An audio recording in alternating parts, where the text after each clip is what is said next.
ওই প্যাক খাবি তো? কি রে ই বাবরে, আমারই কেমন হচ্ছে ভাই। পাপা দোস্ত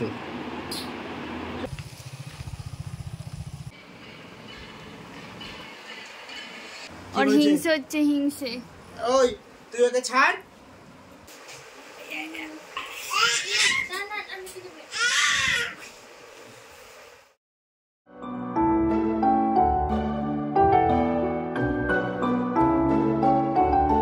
hello everyone, welcome back to my channel. কেমন আছো তোমরা সবাই? আশা করছি সবাই খুব ভালো আছো, আর আমরাও ভীষণ ভালো আছি। তো আজকে হচ্ছে যে নীলের 4th ভ্যাকসিনেশন, মানে নীল হওয়ার পর থেকে এটা ওর 4 নম্বর ভ্যাকসিনেশন হবে। প্রথম ভ্যাকসিনেশন হয় 1.5 মাসে, তারপরে 2.5 মাসে, তারপর 3.5 মাসে, আর তারপরে 9.5 মাসে। তো আজকে ওর 9.5 মাসের ভ্যাকসিনেশনটা আছে, তো তার জন্য ওকে এখন রেডি করছি। আমরা যাব ক্যাম্পে। আর কালকে না, মানে আগের দিন আমার মা এসেছিল, তো আমার মাকে অনেক জোর করেছিলাম থাকার জন্য। এমনিতে আমার বাবা মা আসলে একদম থাকতে চায় না আমাদের বাড়িতে, জানি না কেন, কিন্তু আগের দিন খুব করে জোর করেছিলাম, জোর করে মাকে আটকে দিয়েছিলাম। তো যাই হোক, ওই কারণে মা কাল থেকে গিয়েছিল। আর আজকে এখন নীলকে রেডি করছি, আর মা ওকে একটুখানি জামা টামা পরিয়ে দিচ্ছিল। আর আজকের ভ্যাকসিনেশনে কিন্তু নীলকে 4-4টে ইঞ্জেকশন দেওয়া হবে, মানে 2টো হাতে আর 2টো পায়ে। ওই জন্য আর কি আমাদের সবারই ভয় লাগছে যে নীলের কীরকম অবস্থা হবে।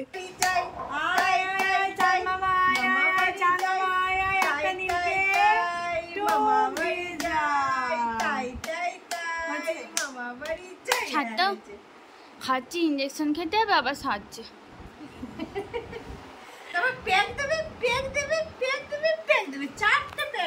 ই বাবরে, আমারই কেমন হচ্ছে ভাই।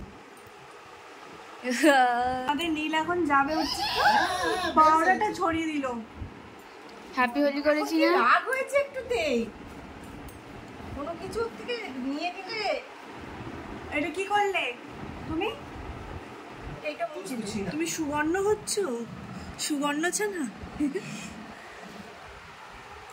শোনো, আজকে নদীতে নিয়ে গিয়ে আর ওইটা বাথটবটা বসিয়ে দিয়ে আর ছেড়ে দেবো। হ্যাঁ প্লিজ, ওটা খুব ভালো হবে। কে হ্যাঁ করছিস? বলছে হ্যাঁ ঠিক আছে, সেরকম যাবে। না জল নেই, কালকেও গেছে, গেছিলাম জল। ঠিক আছে, আচ্ছা। তো চলো, আজকে হচ্ছে যে নীলের 9.5 মাসের ইঞ্জেকশন আছে। তো 4টে ইঞ্জেকশন আছে আজকে পর। আমার তো মানে আমার কেন, সবারই আর কি, সবাই যেটা বলছে শুনেই ভয় পাচ্ছে, 4টে ইঞ্জেকশন দেবে। তো যাই হোক, চলো কি হয় দেখি।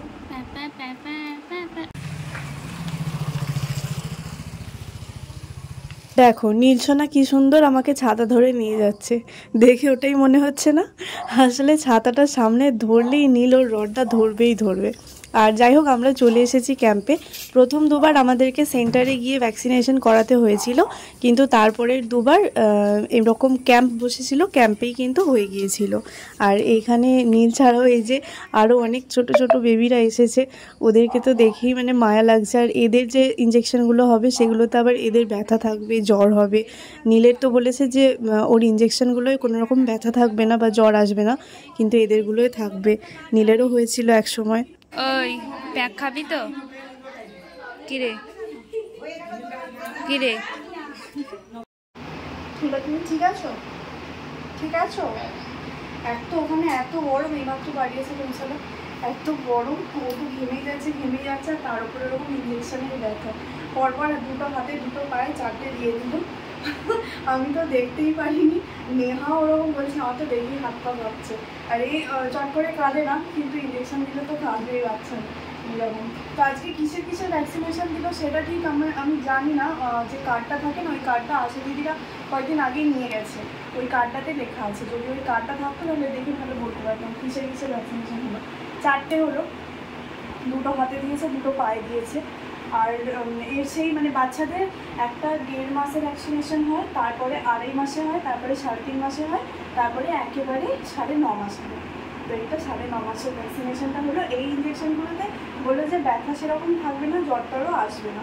ওই যখন দিয়েছে তখনই কাঁদলো, ওইটুকুই। তো দেখা যাক কি হয়। আর এখন তো তখন কাঁদছিল, এখন তো এটা পাপা খুব দুস্তি, তুমি খুব দুস্তি। বাবা ওই দুস্তু আন্টিগুলো পিক পিক করে দিয়েছে না তোমাকে?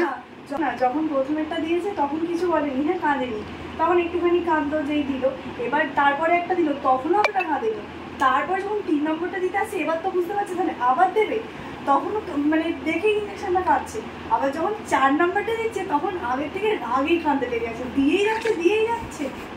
হ্যাঁ বাবা তারপরে সেই রাগে কেঁদেই যাচ্ছে। হ্যাঁ ও তো রেগে যায়, ও একটুখানি মানে অভিমানীও আছে, এমনিতে কষ্ট পেয়ে যত না কাঁদবে ওর মনে কষ্ট হলেও বেশি কাঁদবে। দুস্তু স্নান করতে হবে এবার। তো ওদিকে ভাত চাপালাম, উনুনে জাল দিচ্ছিলাম, কাঠের উনুনে রান্না হচ্ছে তার জন্য। আর মাও এসে বসে থাকবে না কিছুতেই, জোরজার করে আবার ওই আনাজ টানাজ যেটা ওটা কাটছে, কিন্তু আমি এসে থেকে একদম সময় পাইনি যে জামাটাও চেঞ্জ করবো, তার জন্য তাড়াতাড়ি ওপরে এলাম, চেঞ্জ করে তারপর নিচে যাবো, প্রচণ্ড গরম লাগছে এই জামাটা পরে। আর ওদিকে রাতুল আর নেহা একবার বেরিয়েছে চিকেন আনতে, আর নীলকেও সাথে করে নিয়ে চলে গেছে। এত গরম বাইরে, তাই ভাবছি যখন বেরোলো তখন রোদ ছিল না, কিন্তু এখন আবার রোদটা উঠে গেছে, তো ওই জন্য ভাবছি একই বেচারা ওরকম ইঞ্জেকশন, তার উপরে আবার গরম। তো যাই হোক চলো চেঞ্জ করে দিয়ে নিচে যাই, রান্না করতে হবে। সোনা পাপাটা বাড়িতে এসে অবধি একটুখানি ঝিমিয়েই ছিল, তারপরে ওর একটুখানি ঘুম পেলো, ও ঘুমিয়ে পড়লো, আর তারপরেই ঘুম থেকে উঠে ও রিত আর নেহার সাথে একটু বাইরে বেরিয়েছিল, আর এসে থেকে দেখছি ও একদম ফ্রেশ, মানে এই তো ছটপট করছে, খেলা করছে, মানে যেরকম সব সময়টা করে। ওর যে একটুখানি আগেই 4-4টে ইঞ্জেকশন হয়েছে সেটা ওকে দেখে বোঝার কোনো উপায়ই নেই। আর এক্ষুনি ওকে স্নান করিয়ে দেব। আর এমনিতে নীলসোনাকে তেল মাখিয়ে আমি স্নান করাই, তবে ভ্যাকসিনেশনের পর 1 সপ্তাহ মতো ওকে আমি কোনো রকম তেল মাখাবো না। যেন কি একটা বস্তা ধরে আছে, বলো পাপা, পাপা তোমায় বস্তা ধরার মতো ধরেছে? পাপা তোমার করতে হচ্ছে তোমার কোথাও? তবে কষ্ট হচ্ছে? বলো না না আমার কষ্ট হচ্ছে না, আমি বেশ ভালোই আছি।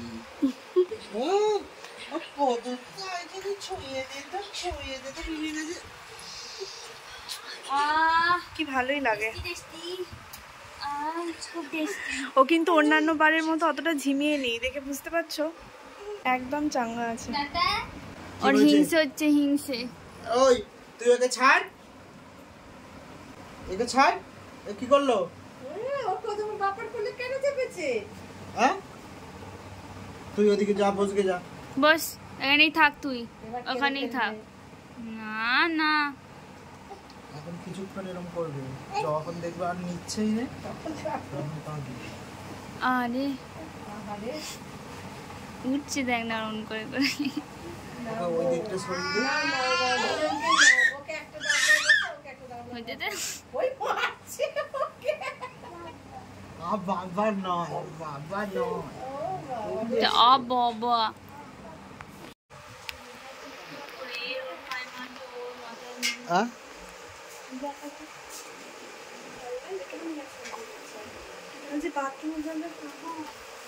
ওইখানে বরফ দিয়ে এলো।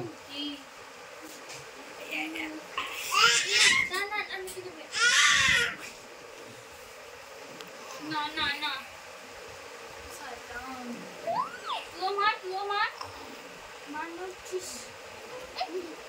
তো এখন সোনা পাপার খাওয়ার সময় হয়ে গেছে, সেই জন্য ওর খাবারটা এখন রেডি করে নিচ্ছি। আর অন্যান্য দিনে ওকে আমি যেমন খাওয়াই, ভ্যাকসিনেশনের দিনেও কিন্তু সেরকমই খাওয়াই, তার উপরে যেহেতু প্রচুর গরম সেই জন্য জলটাও অনেক পরিমাণে খাইয়েই যাই। তবে অন্যান্য দিনের তুলনায় ভ্যাকসিনেশনের দিনে আমি ওকে ব্রেস্ট ফিডিংটা একটুখানি বেশি করাই। আর এই দেখো আমি খাবারটা রেডি করে দিয়েছি, মাই ওকে খাইয়ে দিচ্ছে। এদিকে আমরাও খাওয়া দাওয়া করে বসে গেছি আইসক্রিম নিয়ে।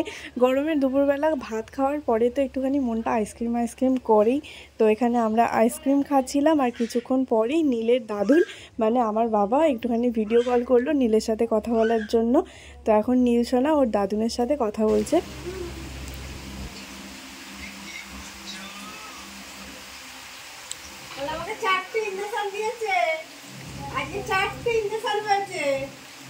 কোকো ও কোকো হাসি, কোকো হাই করো। ওই চলে যাচ্ছে, এবার কাকিমা চলে এসছে, বুঝতে পেরে গেছে।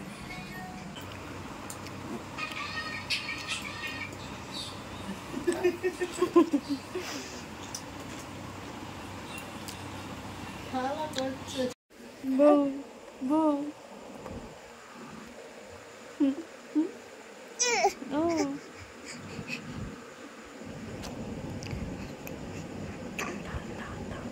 টা টা টা টা টা টা টা টা টা টা। তো নীলের দিদুন এইমাত্র বাড়ি চলে গেল। আর বিকেলবেলা যখন মা বাড়ি যাচ্ছে না তখন মানে পুরো আমি ঘুমে একদম অঘরে ঘুমাচ্ছিলাম। আর মা শুধু আমাকে আসছি বলে আর চলে যাচ্ছিল। এবার তখন অতটা খেয়াল পড়েনি, তাও আমি উঠে একবার এলাম বাইরেটায় যে ঠিক আছে সাবধানে যাবে, গিয়ে আবার শুয়ে পড়েছি। এবার আমাদের তো রাস্তায় ওখানটায় গিয়ে একটুখানি দাঁড়াতে হয়, তবে যদি টোটো পাওয়া যায় তারপরে ওঠা যাবে। তো তারপরে আবার রাতুল এসে আমাকে বলছে তুমি যাও গো, তোমার মায়ের কাছে গিয়ে দাঁড়াবে যাও। তখন যখন বলেছে তখন আমার মনে পড়ে গেছে ফোনটা ধরবে বলে, এবার এই হাতটা তুলছে, এবার এই হাতটা তুলছে, এই হাতটা তুলছে, এই হাতটা তুলছে। তারপরে যেই মনে পড়ে গেছে যে ও বাবা মা চলে যাচ্ছে বলে আবার ছুটে গেছি। তারপর যতক্ষণে গেছি ততক্ষণে চলে গেছে। তো এইমাত্র তারপরে দিয়ে সন্ধ্যে দিয়ে এই বসলাম। তো এখন সন্ধ্যেবেলা নীলসোনার খাওয়ার সময় হয়ে গেছে। প্রথমে ওকে একটুখানি জল খাইয়ে দিলাম, তারপরে সেই জলেই একটুখানি বিস্কিট নিয়ে নিয়েছি। আর এই বিস্কিটগুলো ভালো করে জলের মধ্যে গুলে নিয়ে ওকে খাইয়ে দেবো। প্রত্যেকদিন সন্ধ্যেবেলায় নীলসোনাকে কিন্তু আমি এখন এই জল বিস্কিট মানে হরলিক্স বিস্কিটটা জলের সাথে ভিজিয়ে দিই।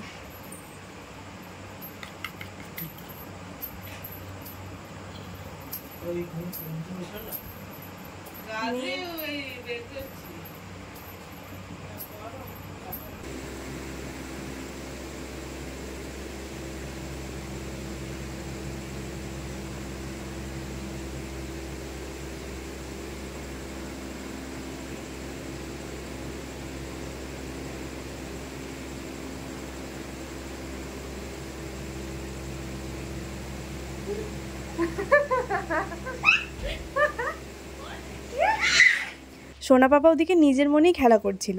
আর যেই দেখেছে ক্যামেরা স্ট্যান্ডে আমি ফোনটা লাগাচ্ছি তখন ও খেলা থামিয়ে দিয়ে উঁকি মেরে দেখছে যে আমি কি করছি। আর সেটা দেখে আমার এত হাসি পেলো যে আমি মিছিমিছি বারবার ক্যামেরা স্ট্যান্ডটাকে নাড়াচ্ছি, ক্যামেরাটাকে নাড়াচ্ছি, আর ও সেটা একভাবে দেখে যাচ্ছে। তো যাই হোক, এখন হচ্ছে নীলকে আমি একটু জল খাইয়ে দেবো। আগে আমি সবসময় বাটি আর চামচ নিয়ে জল খাওয়াতাম। ঝিনুক আমি ভালো ব্যবহারই করতাম না, কিন্তু এই ঝিনুকটা আমার মা আমাকে কার্তিক পুজোর সময়তেই দিয়েছিল, মানে নীল হওয়ার অনেক আগে। তো প্রথম থেকেই আমার কাছে ছিল, কিন্তু আমি ব্যবহার করতাম না। কিন্তু এখন যেহেতু অনেকটা ঘন ঘন জল খাওয়াতে হয়, তাই দেখলাম এক ঝিনুক জল নিয়ে যদি খাইয়ে দিই তাহলে বাটি চামচের থেকে সেটা তাড়াতাড়িও হয় আর অনেক সহজও হয়। আসছে আসছে, এবার থাবা দিয়ে দিয়ে আসছে।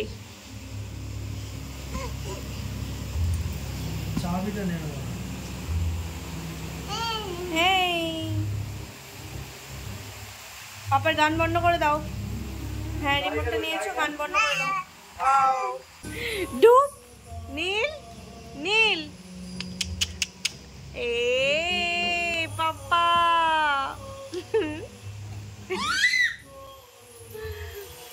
তো দেখতেই পাচ্ছ নীল কিন্তু আজকে একদম ফিট আছে, মানে অন্যান্য বারে ভ্যাকসিনেশনের পরে যেরকম ঝিমিয়ে থাকে, জ্বর আসে, এবারে সেরকম কিচ্ছু হয়নি, একদম ঠিক আছে। তো চলো আজকের ব্লগটা এখানেই শেষ করা যাক। কেমন লাগলো অবশ্যই জানিও। দেখা হচ্ছে নতুন আরেকটা ব্লগে। ততক্ষণের জন্য সবাই খুব ভালো থেকো, সুস্থ থেকো। আর প্রচণ্ড গরম পড়েছে আজকে, জানো তো, মানে আজকের গরমটা একদম সহ্য করা যাচ্ছে না, ভীষণ ভীষণ গরম, সবাই বলছে তাই। জানি না এই গরমের এর পরে কি হবে। তো যাই হোক, সলিউশন আমার মনে হয় সব সময় যে সলিউশনটা একটাই, গাছ। কিন্তু সেইটার দিকে কে কিভাবে এগোচ্ছে, কিভাবে গাছের সংখ্যা বাড়বে, কি হবে না হবে, আমার মাঝে মাঝে ভাবলেই ভয় পায়। কারণ এই যে এইভাবে আস্তে আস্তে টেম্পারেচার বাড়ছে, এক সময় কারোর কিছু করা থাকবে না, জানি না কি হবে ভবিষ্যতে। তো যাই হোক, চলো আজকের ব্লগটা এখানেই শেষ করা যাক। সবাই খুব ভালো থেকো, সুস্থ থেকো, এই গরমে সাবধানে থেকো। আজকের মতো চলো, টাটা।